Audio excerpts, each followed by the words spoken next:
പുറകിലാണ്. Dental കോളേജിൽ 13,2,4 അതിൻ്റെ 13 മുസ്ലിം. ഇത് ആർക്കും കെട്ടാം എന്ന് പറഞ്ഞിട്ട് കൊടുത്തപ്പോ എന്തുകൊണ്ട് NSS SNDP ഏറ്റെടുത്തില്ല? അവരവരുടെ സമുദായത്തിന് വേണ്ടി പണിയെടുക്കണം. 1992 റാന്നിയിൽ ഒരു കോളേജ് ഉണ്ടാക്കിയതിനു ശേഷം NSSന്റെ പ്രഭുത്വം നായർ സമുദായത്തിന് വേണ്ടിയിട്ടും ഹിന്ദു സമുദായത്തിന് വേണ്ടിയും പൊതുസമുദായത്തിന് വേണ്ടി എന്ത് ചെയ്തു എന്ന് ഞാൻ ചോദിക്കണം. അവരുടെ ജോലി അതല്ലേ? എൻ്റെ ജോലി എന്താണ്? എൻ്റെ ജോലിയുടെ പ്രസംഗിക്കലല്ല. എൻ്റെ ജോലി മുസ്ലിം സമുദായത്തിന് വേണ്ടിയിട്ട് പുതിയ പുതിയ സ്ഥാപനങ്ങൾ ഉണ്ടാക്കുക. ആ സ്ഥാപനങ്ങൾ ഉണ്ടാക്കുമ്പോൾ ഞാൻ സൂക്ഷിക്കേണ്ട ഒരു കാര്യമുണ്ട്. എന്താണ്? സെക്കുലർ ആയിരിക്കണം. അതുകൊണ്ടാണ് കേരളത്തിലെ സകല MA ബേബിയുടെ കാലഘട്ടത്തിൽ, അതിനു മുമ്പ് AK ആന്റണിയുടെ കാലഘട്ടത്തിലും ഇപ്പോൾ ഉമ്മൻചാണ്ടിയുടെ കാലഘട്ടത്തിലും ഞങ്ങൾ നയിക്കുന്ന എഞ്ചിനീയറിംഗ് മെഡിക്കൽ കോളേജ് മാനേജ്മെന്റ് അസോസിയേഷനുകളെല്ലാം 50% സീറ്റ് എല്ലാവരും കൊടുക്കുന്നുണ്ട്. അതിന് വേറെ മറുപുറം നിങ്ങൾ മനസ്സിലാക്കണം. ഞങ്ങളുടെ നഷ്ടത്തിന്റെ മറുപുറം മനസ്സിലാക്കണം. ഞങ്ങളുടെ വിദ്യാർത്ഥികൾ മെഡിസിൻ പഠിക്കുന്നത് 7 ലക്ഷം രൂപ ഫീസിനാണ്. അതേസമയം അപ്പുറത്തെ ഫീസ് 25,000 165. അതിൻ്റെ അർത്ഥം മുസ്ലിമുകളെല്ലാം കൂടുതൽ, മുസ്ലിം അല്ല ക്രിസ്ത്യൻ അല്ല ഹിന്ദു അല്ല ആര് തുടങ്ങുന്നു, മുസ്ലിമുകൾ കൂടുതലുള്ളത് കൊണ്ട് അവർ ക്രോസ് സബ്സിഡി നടത്തിക്കൊണ്ട് മറ്റു സമുദായക്കാരെ പഠിപ്പിക്കുകയാണ്. എൻ്റെ കോളേജിൽ തന്നെ ഒരു 20% നായർ കുട്ടികൾ പഠിക്കുന്നുണ്ട്. അവരെല്ലാം ചെറിയ ഫീസിനാണ് പഠിക്കുന്നത്. ഞങ്ങളുടെ മുസ്ലിം കുട്ടികൾ വലിയ ഫീസിനാണ് പഠിക്കുന്നത്. കാരണം വർഗീയവാദി, നമ്മളാണ് വർഗീയവാദികൾ. കേരളത്തിൽ മൊത്തം വിദ്യാഭ്യാസത്തെ പറ്റിയിട്ടാണ് ഞാൻ പറഞ്ഞുകൊണ്ടിരിക്കുന്നത്. എന്നിട്ട് അതെല്ലാം വിഴുങ്ങിയതാണ് പറഞ്ഞു. പണിയെടുക്കാത്തവർ അറ്റ്ലീസ്റ്റ് നാവടക്കണം. ഞാൻ വീണ്ടും പറയാണ്, പണിയെടുക്കാത്തവർ ഞാൻ ചാലഞ്ച് ചെയ്യണം NSSന് ഇവിടെ പെരുന്നയിൽ വന്നുകൊണ്ട്. നിങ്ങൾ സ്ഥാപനങ്ങൾ ഉണ്ടാക്കി കാണിക്കൂ. നിങ്ങൾ മുസ്ലിം എഡ്യൂക്കേഷൻ സൊസൈറ്റിയുടെ പ്രസിഡന്റ് എന്നുള്ളവർക്ക് 1910-12 കൊല്ലങ്ങൾക്ക് മുമ്പ് ഞാൻ ജനറൽ സെക്രട്ടറി ആയിട്ട് ചാർജ് എടുക്കുമ്പോൾ MESന് 7 കോളേജുള്ളൂ. ഇപ്പോൾ ഈരാറ്റുപേട്ടയിൽ MESന്റെ 28ാമത്തെ കോളേജാണ് തുടങ്ങിയിരിക്കുന്നത്. 28ാമത്തെ കോളേജാണ്. എല്ലായിടത്തും 50-50, എല്ലായിടത്തും 50-50. സർക്കാരുകളുമായിട്ട് ഞങ്ങൾ അടുപ്പ് സിദ്ധാന്തമാണ് വിശ്വസിക്കുന്നത്. സമദൂരമല്ല, ഞങ്ങൾക്ക് കാവടിയമില്ല, സമദൂരവും ശരിദൂരവും പറഞ്ഞത്. ആ തരത്തിലുള്ള വർത്തമാനങ്ങളൊക്കെ ഞങ്ങൾ പറയാൻ ഉദ്ദേശിക്കുന്നില്ല. കാരണം ഞങ്ങൾ പറഞ്ഞ ഒരു വാക്കാണ്. ആ വാക്ക് ഏത് ഭരണം മാറി വന്നാലും ഞങ്ങൾ അതിനോട് ഉറപ്പോടുകൂടി ഞങ്ങൾ നിൽക്കുകയാണ്. ഇനി ഏകജാലകത്തിന്റെ വിഷയം വന്നു. ആരാണ് കേരളത്തിൽ ഏകജാലകം നടപ്പാക്കിയത്? ആർക്ക് വേണ്ടിയിട്ടാണ് നടപ്പാക്കിയത്? മുൻപ് ഏകജാലകം എന്ന് പറഞ്ഞാൽ പാവപ്പെട്ട ദളിത്തുകളുടെ സീറ്റ് അടിച്ചെടുക്കലായിരുന്നു ഈ മാനേജ്മെന്റുകളുടെ ഇടപാട്. എല്ലാ മാനേജ്മെന്റും ഞങ്ങൾ അടക്കുന്നുണ്ട്. അത് തടുക്കാനായിട്ട് ഞാൻ വിശ്വസിക്കുന്നത് മുസ്ലിമിനെ കഴിഞ്ഞാൽ പിന്നെ ഞാൻ ഏറ്റവും പ്രവർത്തിക്കേണ്ട ദളിത്തുകൾക്ക് വേണ്ടിയിട്ട്. ഞങ്ങൾ കോടതിയിൽ ബിഷപ്പ് ഭവത്തിൽ കേസ് കൊടുത്തു. ഏകജാലകം നടപ്പാക്കാൻ പാടില്ലാതാണ്. MES കേസ് കൊടുത്തു, ഇത് നടപ്പാക്കണമെന്ന് പറഞ്ഞു. അങ്ങനെ ഞങ്ങൾ ഏകജാലകം നടപ്പാക്കിച്ചു ഗവൺമെന്റിനെ കൊണ്ട്. ഇപ്പൊ ഏകജാലകം വളരെ സ്മൂത്തായിട്ട് നടന്നുകൊണ്ട് എല്ലാവരും. അതിന് ഞങ്ങൾക്ക് തന്നെയാണ് റോൾ. അതേമാതിരി തന്നെ മറ്റേ വിഷയം വന്നപ്പോൾ, ദളിത് വിഭാഗങ്ങളുടെ പ്രൊമോഷന്റെ വിഷയം വന്നപ്പോൾ ഏറ്റവും ഉറച്ച ഒരു സമീപനം എടുത്തത് MES ആണ്. ഞാൻ അനേകം ലേഖനങ്ങൾ എഴുതി, പല TV ഇന്റർവ്യൂകളിൽ ഞാൻ പ്രത്യക്ഷപ്പെട്ടു. അവർക്ക് കൊടുക്കണം, അവർക്ക് സ്പെഷ്യൽ കാറ്റഗറിയാണ്, അവർക്ക് പ്രൊമോഷൻ കൊടുത്തേ പറ്റൂ. ഞാൻ ചാലഞ്ച് ചെയ്യാണ്, NSS സ്ഥാപനങ്ങൾ ഉള്ളതിനേക്കാൾ കൂടുതൽ ദളിത്തുകൾ MES സ്ഥാപനങ്ങൾ ഉണ്ടാവും. കഴിഞ്ഞ ഒരു മാസം മുമ്പ് 3 ദളിത് അധ്യാപകരെ ഞങ്ങൾ നിയമിച്ചിട്ടുണ്ട്. ഞങ്ങളുടെ കണക്കുകളെല്ലാം ഇവിടെ വളരെ പരസ്യമായിട്ടുള്ള MES സ്ഥാപനങ്ങളിലോ നിങ്ങൾ വിസിറ്റ് ചെയ്താൽ അധ്യാപകരിൽ അറ്റ്ലീസ്റ്റ് 50% മറ്റുള്ള സമുദായങ്ങളിൽപ്പെട്ടവരുണ്ടാവും. എയ്ഡഡ് കോളേജിൽ ചിലപ്പോൾ കുറച്ച് കൂടുതൽ മുസ്ലിം ഉണ്ടാവും, പക്ഷേ അൺഎയ്ഡഡിൽ മറ്റുള്ളവർ കൂടുതലുണ്ട്. അപ്പം നിങ്ങൾക്ക് പരിശോധിക്കാം. പക്ഷേ ഞാൻ NSSനെ വീണ്ടും ചാലഞ്ച് ചെയ്യണം. എത്ര ശതമാനം മുസ്ലിങ്ങൾ ഉണ്ടാവും ഒരു NSS സ്ഥാപനത്തിൽ? അതിൻ്റെ കണക്കെൻ്റെ അടുത്തുണ്ട്. കണക്കുകളില്ലാതല്ല ഞാൻ ചോദിക്കണം, എത്ര ഉണ്ടാവും? വിരലിലിരുന്നാവും അത്ര ഉണ്ടാവും. അപ്പൊ വർഗീയത ആരാണ് ഇവിടെ കൊണ്ടുവന്നത്? അപ്പൊ അവർ പറഞ്ഞു ഞങ്ങളുടെ സമുദായത്തിന് വേണ്ടിയിട്ട് ഉണ്ടാക്കിയതാണ്. ഞങ്ങളൊക്കെ തന്നെ ഉണ്ടാക്കിയത്. പക്ഷെ നമ്മളെന്താ ചെയ്യുന്നത് വെച്ചാൽ, പ്രഗത്ഭരായിട്ടുള്ള ആൾക്കാർ വരുമ്പോൾ, പ്രഗത്ഭരായിട്ടുള്ള ഒരു നായർ വന്നാൽ, പ്രഗത്ഭനായിട്ടുള്ള ഒരു ഈഴവൻ വന്നാൽ അവരധ്യാപകരായിട്ട് നമ്മൾ നിയമിക്കും. അവരധ്യാപകരായിട്ട് നമ്മൾ നിയമിക്കും. അപ്പം ഞങ്ങളെ സംബന്ധിച്ചിടത്തോളം വിദ്യാർത്ഥികളുടെ കാര്യമായാലും അധ്യാപകരുടെ കാര്യം 1 ലക്ഷം വിദ്യാർത്ഥികൾ MBA സ്ഥാപനങ്ങളിൽ പഠിക്കുന്നത് ഏകദേശം 40% മറ്റ് മതസ്ഥയിൽപ്പെട്ടവരാണ്. കാരണം ഞങ്ങൾക്കിതൊന്നും വർഗീയമായിട്ട് കാണാൻ പറ്റും. പക്ഷെ വീണ്ടും വീണ്ടും ഞങ്ങൾക്കെതിരായിട്ട് വഴിയാറിക്കൊണ്ടിരിക്കും.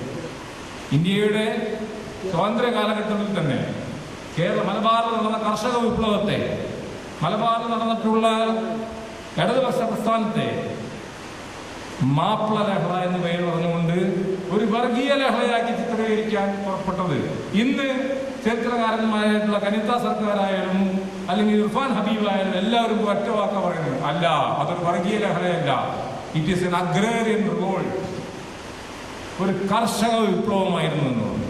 കർഷകർ കുടിയാന്മാരും ജന്മികാര മുസ്ലിങ്ങളായി പോയി, അത്രമാത്രം. അതേമാതിരി തന്നെ ഇന്ത്യയുടെ വിഭജനത്തെ പറ്റി ഇന്ന് മാറ്റിക്കൊണ്ടിരിക്കുകയാണ് കാര്യങ്ങൾ, ചരിത്രം മാറിക്കൊണ്ടിരിക്കുകയാണ്. ഞങ്ങളൊക്കെ കുട്ടിക്കാലത്ത് നിങ്ങൾക്കറിയാം, ഒരു കാഞ്ഞിരപ്പള്ളിക്കാരനൊരു ജിന്നയും കണ്ടിട്ടുണ്ടായിരുന്നു, ഇയാളുടെ ബന്ധുവാണ് നജീബിൻ്റെ ജിന്നാണ് അയാളുടെ പേര്. അല്ലാതെ ഒരു ജിന്നയും പിന്നെ മുസ്ലിങ്ങൾ ആ പേര് പോലും ഇന്ത്യയിലിട്ടിട്ടില്ല, ജിന്നാണ്. അത്രത്തോളം മുസ്ലിങ്ങൾ വെറുപ്പോടുകൂടിയാണ് കൈദ്യാസം മുഹമ്മദ് അലി ജിന്നയെ കണ്ടിരുന്നത്. ഇന്ന് ചരിത്രം മാറി. നാളെ PC വിശ്വനാഥ് ഫസൽ ഗഫൂർ ജിന്നയെ പോയെത്തിയിരുന്നു, അതുകൊണ്ട് ഞാൻ കൂടുതൽ പറയാൻ ഉദ്ദേശിക്കുന്നില്ല. പക്ഷേ പാട്രിക് ഫ്രഞ്ച് ആയാലും ജസ്വന്ത് സിംഗ് ആയാലും സ്റ്റാൻലി വോൾപ്പർട്ട് ആയാലും അവരെല്ലാവരും പറയുന്നത് എന്താണെന്ന് വെച്ചാൽ വിഭജനത്തിന് പല വശങ്ങളുമുണ്ട്. കാരണം സ്വാതന്ത്ര്യ സമരത്തിന് പല വശങ്ങളുമുണ്ട്. കമ്മ്യൂണിസ്റ്റ് പാർട്ടിക്ക് അവരുടേതായിട്ടുള്ള ഒരു വീക്ഷണമുണ്ട്. അവർ ക്വിറ്റ് ഇന്ത്യയിൽ പങ്കെടുത്തില്ല എന്ന് പറയണം. അതിന് രാജ്യദ്രോഹമായിട്ട് കാണുന്ന കോൺഗ്രസ്സുകാരുണ്ട്. ശരിയല്ല. ക്വിറ്റ് ഇന്ത്യ കോൺഗ്രസിന്റെ ഒരു പ്രോഗ്രാമാണ്. കമ്മ്യൂണിസ്റ്റിലേക്ക് ആവശ്യമുണ്ടെങ്കിൽ പങ്കെടുക്കുക, അല്ലെങ്കിൽ അവർക്ക് ആവശ്യമില്ലെങ്കിൽ പങ്കെടുക്കുക. അതിൽ അവർ മാത്രമല്ല പങ്കെടുക്കാതിരുന്ന കൂട്ടത്തിൽ പെരിയാർ EV രാമസ്വാമി നായ്ക്കറും ദ്രാവിഡ മൂവ്മെന്റും പങ്കെടുത്തില്ല. നേതാജി സുഭാഷ് ചന്ദ്രബോസ് പങ്കെടുത്തില്ല, അദ്ദേഹം ഇവിടെ പോയി, ജപ്പാനിലായിരുന്നു ആ കാലഘട്ടത്തിൽ. അപ്പോൾ ഞാൻ പറഞ്ഞു വരുന്നത് സ്വാതന്ത്ര്യത്തിന് വേണ്ടി പറയുമ്പോഴും ഇവരാണ് കുറ്റവാളികൾ എന്ന് പറഞ്ഞത് ഇപ്പോൾ മാറിത്തുടങ്ങി. ഇപ്പം ആ ചിന്തകൾ മാറിത്തുടങ്ങി. പല കുറ്റങ്ങൾ പലരെയും കാണുന്നു, അവർ പല ഫോർമുലകളെ പറ്റി പറയുന്നു. നെഹ്റു ക്യാബിനറ്റ് മിഷൻ അംഗീകരിച്ചിരുന്നെങ്കിൽ വിഭജനം ഉണ്ടാകുമായിരുന്നില്ല എന്ന് ജസ്വന്ത് സിംഗ്. ചിത്തരഞ്ജൻ ദാസ് ഫോർമുല എന്ന് പറഞ്ഞിട്ടുള്ള സംഭവം നടപ്പാക്കിയിരുന്നെങ്കിൽ, അല്ലെങ്കിൽ നമ്മുടെ ശരത് ചന്ദ്ര ബോസും ശ്യാമപ്രസാദ് മുഖർജിയും കൂടിയുണ്ടായിരുന്ന ബന്ധം, അല്ലെങ്കിൽ ഫസലുൽ ഹക്കും ശ്യാമപ്രസാദ് മുഖർജിയും കൂടെ തമ്മിലുണ്ടായിരുന്ന കൂട്ടുകെട്ട്, ഇതൊക്കെ നിലനിന്നിരുന്നെങ്കിൽ ബംഗാൾ വിഭജനം ഉണ്ടാകുന്നത് എന്ന് ചരിത്രം. അതേമാതിരി ആ ചരിത്രത്തിൽ നിന്നൊക്കെ നമ്മൾ താഴത്തോട്ട് വരുമ്പോൾ, അതിനുശേഷം താഴത്തോട്ട് വന്നു കഴിയുമ്പോൾ നമ്മൾ മനസ്സിലാക്കുന്നത് ഇന്ന് ലേറ്റസ്റ്റ് മുസ്ലിങ്ങളെ പറ്റി പറയുമ്പോൾ അവരെല്ലാം തീവ്രവാദികളാണ്. എന്താണ് ഈ തീവ്രവാദം ഇവിടെ നടക്കുന്നത്? 1950 തീവ്രവാദത്തിന്റെ ചരിത്രം പരിശോധിക്കുകയാണെങ്കിൽ ഇന്ത്യയുടെ വിഭജനത്തിന് ശേഷം അപ്പോൾ തന്നെ നാഗ അവർ വേറെ രാജ്യം പ്രഖ്യാപിച്ചു. അത് തീവ്രവാദമല്ലേ? അതിനുശേഷം ലാൽ ഡങ്ക ലണ്ടനിൽ പോയിട്ട് അവിടെ അദ്ദേഹം പ്രൊവിഷണൽ ഗവൺമെന്റ് ഓഫ് മിസോറാം ഉണ്ടാക്കി. അതൊക്കെ വിട്. അതിനുശേഷം ജഗ്ജിത് സിംഗ് ബന്ദ്രൻവാല, ജർണൈൽ സിംഗ് ബിന്ദ്രൻവാല, അദ്ദേഹം ഖാലിസ്ഥാൻ, ജഗ്ജിത് സിംഗ് ചൗഹാൻ ഖാലിസ്ഥാന്റെ പാസ്പോർട്ട് ഉണ്ടാക്കി. ഈ കഴിഞ്ഞ മാസം ഇന്ദിരാഗാന്ധിയെ വെടിവെച്ച് കൊന്ന കെഹാർ സിംഗിനും സന്തോഷ് സിംഗിനും സത്വന്ത് സിംഗിനും സരോപ്പ, അതായത് എനിക്ക് തന്ന പൊന്നാട, ആ പൊന്നാടകൾ അറിയിച്ചു. ആര്? ജതേദർ ഓഫ് ദ സുവർണ ക്ഷേത്രത്തിലെ ഏറ്റവും വലിയ ഇമാം, അദ്ദേഹം സുവർണ പൊന്നാടി ആയിരിക്കും മാതാപിതാക്കന്മാർ. അവിടെ മെമ്മോറിയൽ പണിതിരിക്കുന്നു സന്ത് ജർണൈൽ സിംഗ് ബിന്ദ്രൻവാലക്ക്. ഇതൊക്കെ ഒരു മുസ്ലിം ചെയ്യണേ എന്തായിരിക്കും സ്ഥിതി ഉണ്ടാവുക? ഫസൽ ഗഫൂർ ജിന്നയുടെ ഒരു ഫോട്ടോ ഉണ്ടെന്ന് വീട്ടിൽ വെച്ച് വെച്ചോ കൂടിയത്, ഇയാളെ ജിന്നാവാദിയാണ്. അപ്പോ ഇതൊക്കെയാണ് ഇതിന്റെ ചരിത്രം. ആസാം ഗണപരിഷത്ത്, AASU, AMSU, നെല്ലിയിൽ മാത്രം എത്ര ലക്ഷം പേർ കൊന്നു, എത്ര ആയിരം പേരെ കൊന്നു നെല്ലി ആസാമില്. ഇപ്പൊ ബോഡോലാൻഡും ഒരു വിഘടിത സേനയല്ലേ ബോഡോലാൻഡ് ടൈഗേഴ്സ്. ആ ബ്രഹ്മയെ പിടിച്ച് മന്ത്രിസഭയിൽ തരുൺ ഗൊഗോയ് മന്ത്രിയാക്കിയില്ലേ? അപ്പൊ വിഘടനവാദം, തീവ്രവാദം എന്നൊക്കെ പറഞ്ഞാൽ ഒരു മുസ്ലിമുകളുടെ മുഖം നേരെ കെട്ടിവെക്കുന്നത് ശരിയല്ല. ഇനി വേറെ കണക്കും കൂടെ പത്രക്കാരാണ് അറിവിന് വേണ്ടി ഞാൻ പറയാം. 56 57 മുസ്ലിം രാഷ്ട്രമുള്ളതിൽ കേവലം 3 4 മാത്രമുള്ള ഇസ്ലാമിക രാഷ്ട്രമാണ്. ബാക്കിയൊക്കെ സെക്യുലർ കൺട്രീസാണ്. Al Baath, the Baathist party ഭരിച്ചിരുന്ന Syria secular, Egypt secular, Iraq secular, ഇതെല്ലാം സെക്യുലറാണ്. മുഹമ്മദ് ഗദ്ദാഫിയുടെ ഗവൺമെന്റ് സെക്യുലർ ആയിരുന്നു. ഗമാൽ അബ്ദുൽ നാസറിന്റെ ഗവൺമെന്റ് സെക്യുലർ ആയിരുന്നു. ഹൊസ്നി മുബാറക്കിന്റെ ഗവൺമെന്റ് സെക്യുലർ ആയിരുന്നു. ആകെ സൗദി അറേബ്യ മാത്രമേ ഉള്ളൂ സെക്യുലർ അല്ലാത്ത. അങ്ങനെ 1-2 രാഷ്ട്രങ്ങളിൽ. ഇപ്പൊ സിയാവുൽ ഹക്കിന്റെ കാലഘട്ടത്തിലാണ് പാകിസ്ഥാന്റെ അസംബ്ലി. ഞാൻ അതും കൂടെ പറയാം. ജിന്ന സാഹിബിനെ കാണാനായിട്ട് മൗലാന മൗദൂദി പോയി, ജമാഅത്തെ ഇസ്ലാമിയുടെ നേതാവ്. ഇപ്പൊ നമുക്ക് പാകിസ്ഥാനൊക്കെ ആയി, നമുക്കൊരു ഇസ്ലാമിക് രാഷ്ട്രമാക്കാം മൗദൂദി. അപ്പൊ ജിന്ന എന്താ പറയുക, നടക്കുന്ന കാര്യമില്ല, ഇതൊരു സെക്യുലർ നേഷനാണ്, ഇവിടെ പല മാത്രമുള്ളവരും താമസിക്കുന്നത്. ജിന്ന മൂപ്പര് പുറത്തിറങ്ങി വന്നിട്ട് പറഞ്ഞു, ജിന്നനെ അയാളുടെ പേര് കൈദിയാസമാണ്, ഇയാൾ കൈദിയാസമല്ല, ഇയാൾ കാഫറയാസമാണ്. പിടിച്ച് ജിന്നകത്തിട്ട് മൗദൂദിന. അതെ, ഇതിനകത്ത് ഞാൻ ജമാഅത്തിനെതിരായിട്ട് പറയുന്നില്ല, ഞാൻ ചരിത്രം പറയണമെന്ന് മാത്രം. അപ്പോൾ ഇത്രയും മുസ്ലിം രാഷ്ട്രങ്ങൾ ഉണ്ടായിട്ട് അതിൽ 1-2 രാഷ്ട്രങ്ങൾ മാത്രമേ, ബംഗ്ലാദേശ് സെക്യുലർ അല്ലേ, ബംഗ്ലാദേശ് ഒരു മോഡേൺ സ്റ്റേറ്റ് അല്ലേ, ബംഗ്ലാദേശിന്റെ പ്രൈം മിനിസ്റ്റർ പെണ്ണാണ്, അവിടുത്തെ ഹോം മിനിസ്റ്റർ ദീപു മോനി പെണ്ണാണ്, അവിടുത്തെ എക്സ്റ്റേണൽ അഫയേഴ്സ് മിനിസ്റ്റർ പെണ്ണാണ്. അപ്പൊ മുസ്ലിങ്ങളൊക്കെ എന്തോ ഒരു പിന്തിരിപ്പന്മാരാണ്, അവർ സ്ത്രീകളൊക്കെ മുന്നോട്ട് പോകുന്നത്. ആരും സമ്മതിക്കാത്ത സൗദി അറേബ്യയിൽ മാത്രമേ ഉള്ളൂ. സൗദി അറേബ്യയുടെ പോപ്പുലേഷൻ എന്താണ്, ജനസംഖ്യ എത്രയാണ്? ഒന്നുമല്ല. കേരളത്തിലെ ജനസംഖ്യ പോലും സൗദി അറേബ്യയിലില്ല. അങ്ങനത്തെ ഒരു രാഷ്ട്രത്തിൽ മാത്രം എന്തെങ്കിലുമൊക്കെ ഇത്തരത്തിലുള്ള കാര്യങ്ങൾ നടക്കുന്നത്. ഒരു സെക്യുലർ ആയിട്ടുള്ള ഒരു സെറ്റപ്പിൽ തന്നെയാണ് ഇസ്ലാം നിലകൊള്ളുന്നത്. അപ്പൊ എല്ലാ തീവ്രവാദവും അവിടുന്ന് വരുന്നു. സാമ്രാജ്യത്തിനെതിരായിട്ടുള്ള പോരാട്ടം നടത്തുന്നവരൊക്കെ തീവ്രവാദികൾ എന്ന് പറയുന്നത് തെറ്റാണ്. അതുണ്ട്. അതിന്റെ ഭാഗമായിട്ട് ചില ആൾക്കാരൊക്കെ തലതിരിഞ്ഞു പോകും. ഉദാഹരണം അബ്ദുൽ നാസർ മദനി ഒന്ന് ലേശം കൂടുതൽ സംസാരിച്ചു പോയി. അതിലപ്പുറത്ത് അയാൾ സാധു എന്തായിരുന്നു. ഞാൻ അദ്ദേഹത്തെ ജയിലിൽ പോയി കണ്ടത്. അദ്ദേഹം ഓവർ ടോക്കറ്റീവ് ഇംഗ്ലീഷിൽ പറഞ്ഞാൽ അത്ര മാത്രമേ ഉള്ളൂ. ഹൈപ്പർബോൾ, ഓവർ ആക്റ്റീവായിട്ട് സംസാരിച്ചു. അത് എപ്പോൾ ബാബരി മസ്ജിദ് വീണതിന്റെ വൈകാരികത സമയം അതിന് ആ സാധു ജയിലിൽ കിടക്കുന്നു. ഞങ്ങൾ ആരും വിശ്വസിക്കുന്നില്ല അദ്ദേഹത്തിനെ കൊണ്ട് ഇതൊക്കെ ചെയ്യാൻ പറ്റുന്നു. അത് ഒരാളെ കണ്ടാൽ അയാൾക്ക് എന്ത് ചെയ്യാൻ പറ്റുന്നു. അപ്പോ ഇതൊക്കെ ഞാൻ പറഞ്ഞു വരുന്നത് എന്താണെന്ന് വെച്ചിട്ടുണ്ടെങ്കിൽ മുസ്ലിങ്ങളെ കൂട്ടിൽ കയറ്റാനായിട്ടുള്ള, അവർക്കെതിരെ ആരോപണം ഉന്നയിക്കാനുള്ള ഒരു വടികളായിട്ട് എടുത്തിരിക്കുന്നു. മറ്റേതൊക്കെ ചെറിയ ചെറിയ വടിയായിട്ടാണ് കിടക്കുന്നത്.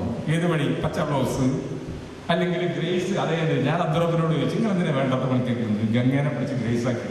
അപ്പം മുമ്പ് പറഞ്ഞു, എൻ്റെ എല്ലാ വീട്ടിൻ്റെയും പേര് ഗ്രേസ് എന്നാണ്. By the grace of Allah I have become a minister. എന്ത് അബ്ദുറബ്? അപ്പൊ ഞാൻ പറഞ്ഞു, by the grace of Kunhalikutty also എന്ന് ഞാൻ പറഞ്ഞു.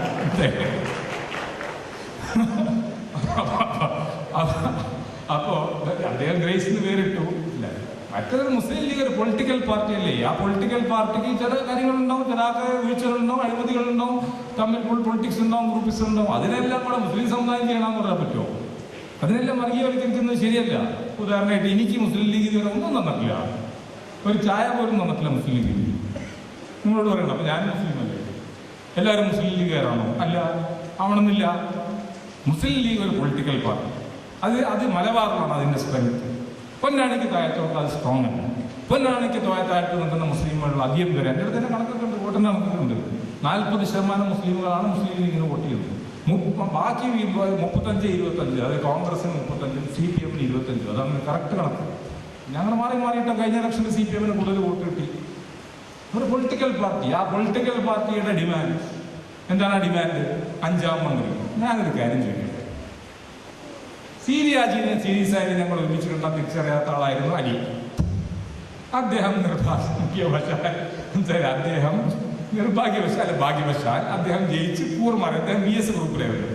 ഞാനൊരു സിമ്പിൾ ചോദ്യം ചോദിക്കുക. അദ്ദേഹം ഗണേഷ് കുമാറിന്റെയും മറ്റ് ഇവരുടെയൊക്കെമാര് ശിവു ബേബിയോന്റെ ഒക്കെമാര് ഒറ്റയാനായിട്ട് നിൽക്കുകയാണെങ്കിൽ വെള്ളിത്തളികയിൽ നിങ്ങൾ അലിയുടെ വീട് MES മെഡിക്കോളേജിന്റെ അടുത്താണ്. അവിടെ കൊണ്ടു കൊടുക്കൂലേ നിങ്ങൾ ഈ മന്ത്രിസ്ഥാനം? അന്ന് അലി പറഞ്ഞോടത്ത് നടക്കുന്ന കാര്യം ചിലപ്പോൾ ഇന്നത്തെ ആഭ്യന്തരമന്ത്രി അലിയായിരിക്കും. കാരണം അദ്ദേഹം ഇങ്ങനെ ഭാഗ്യം ചെയ്യുന്നത്.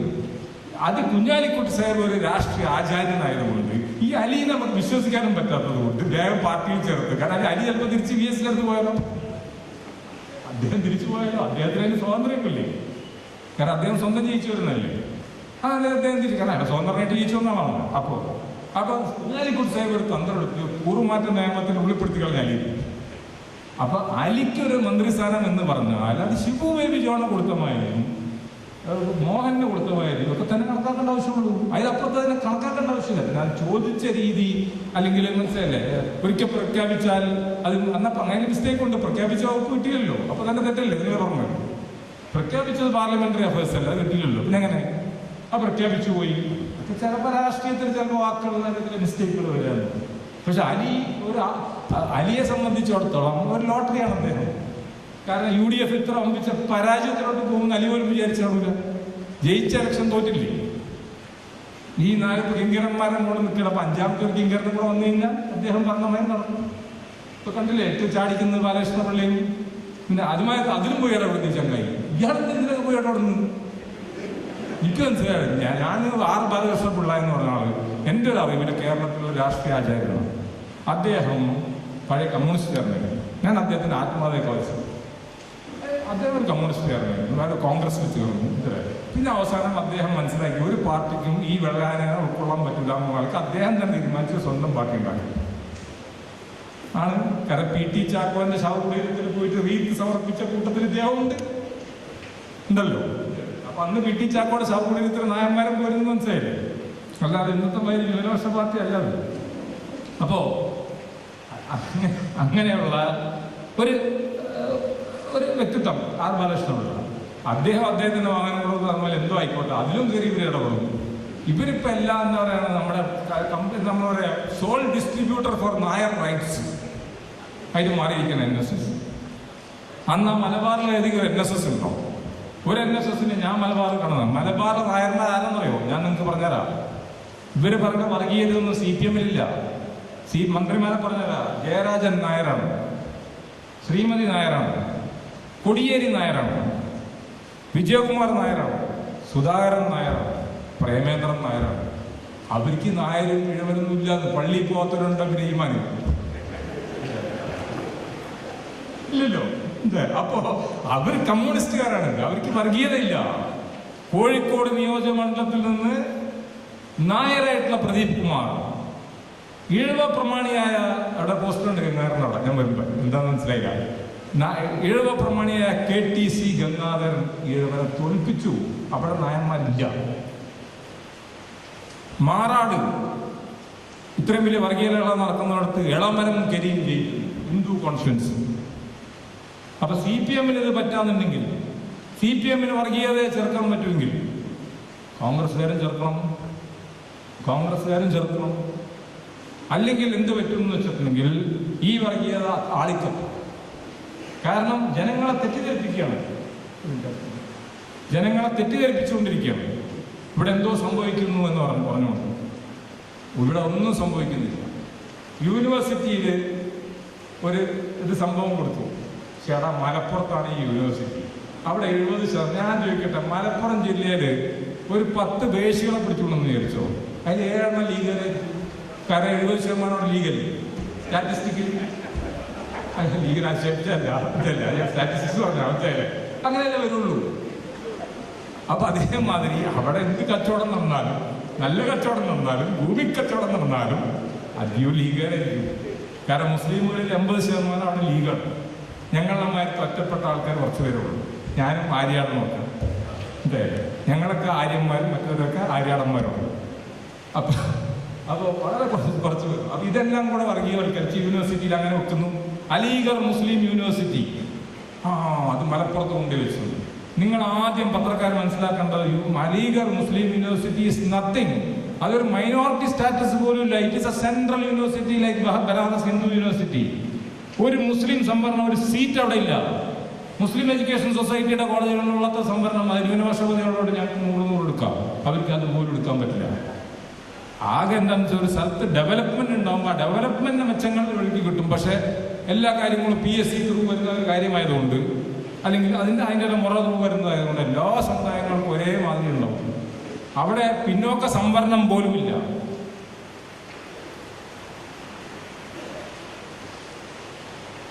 അപ്പോൾ അവിടെ പിന്നോക്ക സംവരണം പോലുമില്ല. അപ്പോൾ ഇതിന് ഇടക്കൂടെ നോട്ടൊക്കെ നിങ്ങൾ കൊടുത്താൽ ഞാൻ പ്രസംഗിച്ചോളൂ.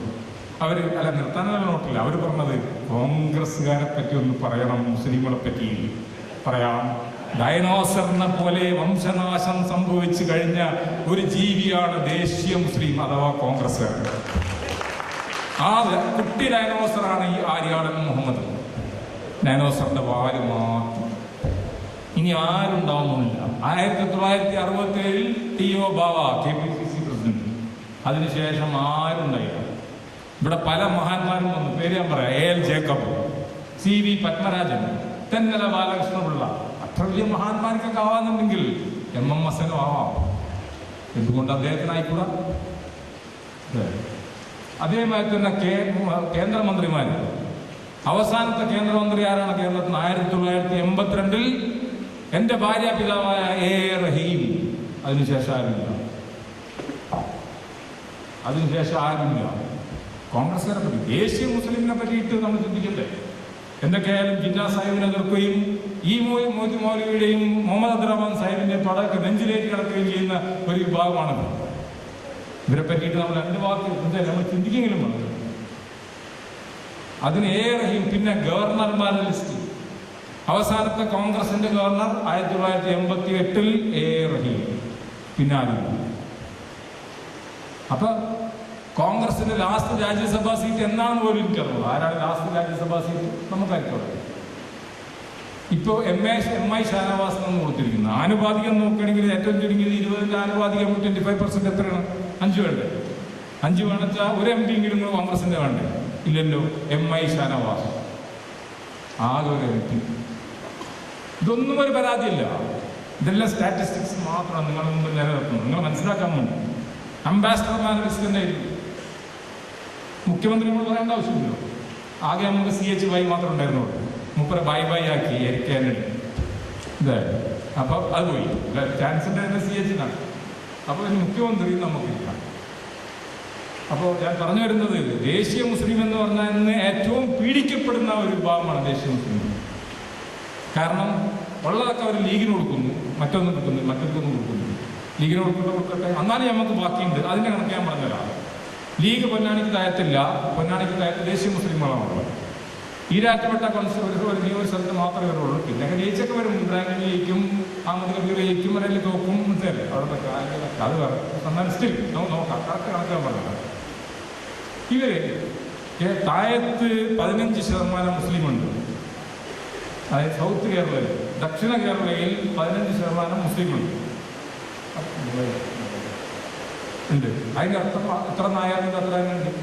അപ്പൊ നിങ്ങൾക്ക് കിട്ടേണ്ടതൊക്കെ അത് ഞങ്ങൾ കൊടുത്തു കഴിഞ്ഞിരിക്കുന്നു, അതെല്ലാം ആ കൊട്ടയിൽ പോയി നോക്കിയാച്ചാൽ മതി എന്ന് പറയുമ്പോൾ അത് അന്യായമല്ല. അതൊരന്യായമാണ്. ഇവിടെ കൊടുക്കേണ്ടത് ഇവിടെ കൊടുക്കണം. അതേമാതിരി ക്രൈസ്തവ സഭക്കെല്ലാം കൊടുക്കുന്നില്ലേ? കത്തോലിക്കൊക്കെ എല്ലാവർക്കും കൊടുക്കുന്നുണ്ടല്ലോ. അവർക്ക് കിട്ടിക്കോട്ടെ. ഞാനിപ്പോൾ പറഞ്ഞെന്താ, ഞാൻ ഉമ്മൻചാണ്ടിക്ക് അനുകൂലമാണെന്നാണ് നമ്മൾ കൊടുക്കണ്ടെന്ന് പറഞ്ഞില്ല. അപ്പോൾ എവിടെയാണ് ഇത് കിട്ടിയിട്ടുള്ളത്? സ്ഥാപനങ്ങളുടെ കഥ ഞാൻ പറഞ്ഞു. 7 സ്ഥാപനങ്ങളുണ്ട്. PSC-യുടെ കാര്യം നമുക്കറിയാം. 12% സംവരണമുള്ള കേരളത്തിൽ സച്ചാർ കമ്മീഷൻ റിപ്പോർട്ട് അനുസരിച്ചിട്ട് മുസ്ലിങ്ങൾ 10% ഗവൺമെന്റ് സർവീസിലുള്ളൂ. അപ്പോൾ ഗവൺമെന്റ് സർവീസിന്റെ കാര്യം പോയി. ഈ അടുത്ത ടൈംസ് ഓഫ് ഇന്ത്യയിൽ ഒരു ലേഖനം വന്നു. പോലീസുകാരുടെ എണ്ണം നോക്കുകയാണെങ്കിൽ 8% ഗുജറാത്തിൽ 10% പോലീസുള്ളപ്പോൾ കേരളത്തിൽ 12% പോലീസുള്ളൂ. ടൈംസ് ഓഫ് ഇന്ത്യയുടെ ലേഖനമാണ്. അപ്പം പോലീസും ഇല്ല, നമ്മൾ രാഷ്ട്രീയത്തിലും ഇല്ല. പിന്നെ ബാക്കി മുസ്ലിം ലീഗിന്റെ കാര്യത്തിൽ നിങ്ങൾക്കൊന്നും ചെയ്യാൻ പറ്റില്ല. കാരണം അവരെങ്ങനെയാണ് 12 MLA ജയിച്ചു വരും. നിങ്ങൾ ആരും ഇല്ലെങ്കിലും എന്തേലേ അവർ ജയിച്ചു വരും. അത് അവർക്ക് അവരുടെ ജനങ്ങളായിട്ടുള്ള ബന്ധം കൊണ്ടായിരിക്കാം. എന്താ പറയുക, അവരെ തിരഞ്ഞെടുത്ത് വിളിച്ചിട്ടല്ലോ. അവിടുത്തെ ജനങ്ങൾ അവരായിട്ട് ബന്ധമുണ്ടല്ലോ. കുഞ്ഞാപ്പാന്ന്, കുഞ്ഞിപ്പാന്ന്, കുഞ്ഞുപ്പാന്ന് വിളിച്ചിട്ടുണ്ടല്ലോ ഓരോരുത്തർ. കുഞ്ഞാപ്പ, അതായത് കുഞ്ഞാലിക്കുട്ടി, മറ്റേ മുപ്പരെന്തോ കുഞ്ഞിപ്പയാണ്, നമ്മുടെ ഇസാക്ക് കൊടുക്കുക. അപ്പം അങ്ങനെയൊക്കെ പറഞ്ഞിട്ട് അവരുടെ സ്നേഹത്തിന് വരെയൊക്കെ പറഞ്ഞുകൊടുക്കുന്നുണ്ട്. അത് നിങ്ങൾ ആരെ ഔദാര്യത്തിലല്ല, ഒരു വീതം നോക്കിയ ഗപ്പിൻ്റെ ഭാഗമല്ല. അപ്പോൾ ദേശീയ മുസ്ലിങ്ങളെ സംബന്ധിച്ചിടത്തോളം അവർക്ക് ഒന്നും കിട്ടാത്ത, ഞാനിപ്പോൾ മനസ്സിലാക്കിയത് ഇവിടെ അടുത്തുള്ള ഒരു പഞ്ചായത്തിൽ വരെ അനുവാദം എന്ന് പറഞ്ഞപ്പോൾ 2.5 കൊല്ലം ഞങ്ങൾ ഭരിക്കും, 2.5 കൊല്ലം നിങ്ങൾ ഭരിച്ചു എന്ന് പറഞ്ഞപ്പോൾ മാറിയിരുന്നു. മുസ്ലിം വായ്പാണ്. പിന്നെ ഭയങ്കരമായിട്ട് പ്രതികരിക്കുന്നുണ്ട് ഒരു നേതാവിനെതിരായിട്ട് മാത്രം. അത് ഷുക്കൂറിനെതിരായിട്ട്. എന്താ ഷുക്കൂറിനെതിരായിട്ട് മാത്രം ഇത്ര സ്ട്രോങ് ആയിട്ട് പ്രതികരിക്കുന്നു? എന്താ ഷുക്കൂർ മുസ്ലിം ആയതുകൊണ്ടാണ്? അതുകൊണ്ടാണ്. അത് ആരെടുത്താണ് വർഗീയത ഉള്ളത്? ആരാണ് വർഗീയത ഇറക്കി വിടുന്നത്? കേരളത്തിലെ മുസ്ലിം സാമുദായിക സംഘടനകൾ ജമാഅത്തെ ഇസ്ലാമി, MES, സമസ്ത, AP ആർക്കെങ്കിലും എതിരായിട്ടുള്ള ആരോപണമുണ്ട് അവരോട് ഇറക്കിവിട്ടു? സാമുദായിക സംഘടനകളാണല്ലോ ഞങ്ങളല്ലത്, പല രീതിയിലുള്ള. അതേസമയം ഞാൻ ഒരു കാര്യം അംഗീകരിക്കുന്നതെന്ന് വെച്ചാൽ മുസ്ലിങ്ങൾക്ക് രാഷ്ട്രീയ സംഘടനയുണ്ട്, ശക്തമായ മതസംഘടനകളുണ്ട്, ശക്തമായ MES-നെ പോലുള്ള സാമുദായിക സംഘടനകളുണ്ട്. ഹിന്ദുക്കൾക്ക് എല്ലാം കൂടെ ഒന്നുമാണ്. അപ്പം ന്യായമായിട്ട് അവർക്ക് കാര്യങ്ങൾ പറയാം, ഒരു തെറ്റുമില്ല. അവർക്ക് കിടങ്ങൂർ സമുദായം സംസാരിച്ചിരുന്ന രീതിയിലും കളത്തിൽ വേലായിരുന്നവർ സംസാരിച്ചിരുന്ന രീതിയിലൊക്കെ അവർക്ക് സംസാരിക്കാം, അത് യാതൊരു തെറ്റുമില്ല. പക്ഷെ സംസാരിക്കുമ്പോൾ അത് വസ്തുതകൾക്കനുസരിച്ചിട്ടായിരിക്കും. എന്തെങ്കിലുമൊക്കെ വിളിച്ച് പച്ച ബ്ലൗസ്, നീല ബ്ലൗസ്, ചോപ്പ് ബ്ലൗസ്, ഞാനൊരു ചോപ്പിട്ടാണ് ഞാൻ കമ്മ്യൂണിസ്റ്റുകാരനാണ്. പലർക്ക് തോന്നാൻ ഞാൻ കമ്മ്യൂണിസ്റ്റുകാരനാണ്. ഞാൻ കമ്മ്യൂണിസ്റ്റുകാരനല്ല, ഞാൻ സോഷ്യലിസ്റ്റാണ്. എനിക്ക് എൻ്റെ പക്ഷം എപ്പോഴും ഇടതുപക്ഷത്താണ്. അത് ഇടതുപക്ഷ പ്രസ്ഥാനങ്ങൾ ഒരുപാടുണ്ട്, CPM മാത്രമല്ല, ഇടതുപക്ഷമാണ് ഞങ്ങൾക്ക് നിലകൊള്ളുന്നത്. അപ്പോൾ പറയുന്നതെന്ന് വെച്ചിട്ടുണ്ടെങ്കിൽ കേരളത്തിൽ അനാവശ്യമായിട്ട് NSS-ഉം SNDP-യും കൂടി വലിയ തോതിൽ വർഗീയവൽക്കരണം നടത്താനുള്ള ശ്രമം നടന്നുകൊണ്ടിരിക്കുകയാണ്. പിന്നെ ഒരു അടുത്ത കാര്യത്തിലോട്ട് ഞാൻ പറയുകയാണ്. ഇപ്പോൾ നടന്നുകൊണ്ടിരിക്കുന്ന സംഭവങ്ങൾ കേരളത്തിൽ ഉപമുഖ്യമന്ത്രി, ആഭ്യന്തരമന്ത്രി ഇതിനായിരുന്നു. ഇതൊരു ഗൂഢാലോചനയാണ്. അനാവശ്യമായിട്ടുള്ള വർഗീയവൽക്കരണം സൃഷ്ടിച്ചുകൊണ്ട് ഹൈന്ദവ സമുദായം പാർശ്വവൽക്കരിക്കപ്പെടുകയാണെന്ന് പറഞ്ഞുകൊണ്ട് ഇവിടെ ഒരു നേതൃത്വ മാറ്റമാണ് ചില ആൾക്കാർ ആഗ്രഹിക്കുന്നത്. അത് നടക്കൂല മോനെയാണ്. ഇത് കേരളമാണ്. കേരളത്തിൽ അങ്ങനെയൊന്നും നടക്കില്ല. മുമ്പ് ഇവിടെ ആന്റണി ഗ്രൂപ്പ് ഉണ്ടായിരുന്നു, കർണാടക ഗ്രൂപ്പ് ഉണ്ടായിരുന്നു, വർഗീയതയുടെ പേരിലല്ല. VS-ഉം പിണറായിയും 2 ഗ്രൂപ്പാണെന്ന് പറയുന്നത്, 2 പേരും ഇഴവരാണ്. അപ്പോൾ അതൊന്നും കേരളത്തിൽ ചിലവാവില്ല. കേരളത്തിൽ അങ്ങനെയൊന്നും ചിലവാവില്ല, വർഗീയതയുടെ പേരിൽ പറഞ്ഞിട്ട്. എന്തൊക്കെ പറഞ്ഞാലും ഉമ്മൻചാണ്ടി ജനങ്ങൾക്ക് ഒരു ജനകീയനായിട്ടുള്ള മുഖ്യമന്ത്രിയാണ്. അദ്ദേഹത്തിൻ്റെ മന്ത്രിസഭ ദുർബലമാണ്, ഒരു സംശയം. പക്ഷെ ആഭ്യന്തരമന്ത്രി ദുർബലനല്ല. ഇന്നത്തെ മന്ത്രിസഭയിൽ തിരുവഞ്ചൂർ രാധാകൃഷ്ണനാണ് ഉമ്മൻചാണ്ടി കഴിഞ്ഞാൽ ഏറ്റവും മികവുള്ള മന്ത്രി. അതുകൊണ്ട് തിരുവഞ്ചൂർ രാധാകൃഷ്ണനെ മാറ്റുക എന്നുള്ളതിനെ ഞാൻ ശക്തമായിട്ട് എതിർക്കും. ഞാൻ അതിനെ എതിർക്കും. പിന്നെ രമേശിൻ്റെ കാര്യം, രമേശ് അനാവശ്യമായിട്ട് ഇതിലിടപെട്ട് വെറുതെ നശിക്കണം. അദ്ദേഹം നല്ലൊരു രാഷ്ട്രീയ നേതാവാണ്. ഞാൻ തന്നെ അദ്ദേഹത്തെ പറ്റി പറഞ്ഞല്ലോ. വിശാലായി എന്ന് പറഞ്ഞ സംഭവം കർണാടകത്തിന് ശേഷം ചിന്നിച്ചിതറി കിടന്ന ഈ ഗ്രൂപ്പിനെ ഒന്നാക്കി നിർത്തി വേണ്ട തരത്തിൽ അതിന് വേണ്ട ഇത് നൽകിയ ഊർജം നൽകിയ വ്യക്തിയാണ് രമേശ് ചെന്നിത്തല. അദ്ദേഹത്തിന് ഏത് മന്ത്രിസ്ഥാനത്തേക്കും അദ്ദേഹം യോഗ്യനാണ്. ഇത്രയും സൗമ്യൻ, ഞങ്ങളോടൊക്കെ ഇത്രയും സ്നേഹമുള്ള ഒരാൾ അദ്ദേഹത്തിന് അത്രയില്ല. പക്ഷെ അദ്ദേഹത്തെ വെറുതെ കൊണ്ടുവന്ന് കൊരങ്ങളിപ്പിക്കും. പെരുന്തി ഇടയ്ക്ക് അദ്ദേഹത്തെ ചീത്ത പറയും, ഇടയ്ക്ക് അദ്ദേഹത്തെ തലോടും. ഇത് ആരപ്പത് ഇയാൾ? ആൾക്കാരെ തലോടാനും ആൾക്കാരെ തള്ളാനും പെരുന്നേൽ കയറുന്ന. ഞാൻ ചോദിക്കട്ടെ, അനാവശ്യമായിട്ട് എന്തിനു നിങ്ങളിവിടെ ചെല്ലുന്നു? നിങ്ങൾ എന്തിനവിടെ ചെല്ലുന്നു? ബിഷപ്പ്മാരുടെ കൈമുത്താനും പെരുന്നേൽ പോയിട്ട് റീതി സമർപ്പിക്കാനും നിങ്ങൾ എന്തിനാ പോകുന്നത്? അപ്പം ചിലർ പറയും കമ്മ്യൂണിസ്റ്റുകാരെ പോകുന്നത്. കമ്മ്യൂണിസ്റ്റുകാർ മുന്നിൽ വിദഗ്ധരാ, അവർക്ക് പോക്കുമാത്രമുള്ളൂ. അത് കഴിഞ്ഞിട്ട് പിന്നെ തൊടാ സമയക്കില്ല. അവിടെ ചെന്ന് പറഞ്ഞാൽ മതി ഏത് ശ്രീമതി നായരാണ്, അത് മാറ്റി ഒരു ഇഴവനെടുത്ത് ഇതല്ലേ മറ്റേ ഇയാളെ മാറ്റി, ഇയാളെ ഒന്നും നടന്നില്ല. സംഭവം എന്താണെന്ന് വെച്ചാൽ കൂടെ ഹിന്ദുക്കൾ പൊതുവെ സെക്യുലറാണ്, ബൈ നേച്ചറാണ് സെക്യുലറാണ്. കാരണം അതൊരു മോണോലിത്തിക് റിലീജിയൻ അല്ല. അതുകൊണ്ട് അവർ സെക്യുലറായി. അവരുടെ ഉള്ളിൽ തന്നെയുള്ള ജാതി മതങ്ങളുടെ പ്രശ്നങ്ങൾ കാരണം അവർ സെക്യുലറായി. ആ സെക്യുലറായിട്ടുള്ള ഹൈന്ദവരുടെ വോട്ട് ഇന്ന് കോൺഗ്രസ് കളയുന്നു ഇത്തരത്തിലുള്ള കളികൾ കാരണം.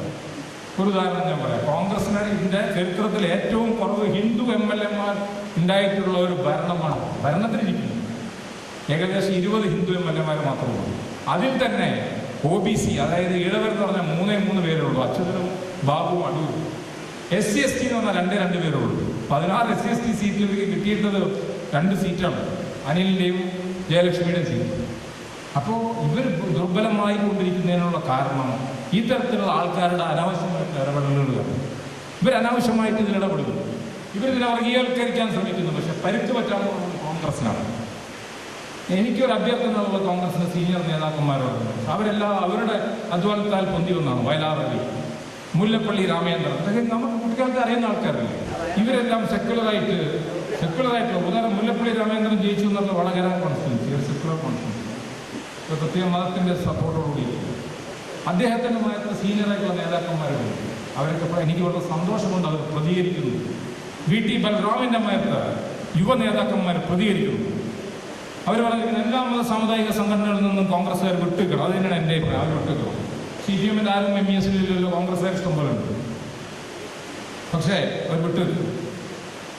അതേമാതിരി തന്നെ KSUവിൻ്റെ പ്രസിഡന്റ് ഷാഫി പറമ്പിൽ അദ്ദേഹം അതിശക്തമായിട്ട് പ്രതികരിച്ചിട്ടുണ്ട് ഈ കാര്യത്തിൽ.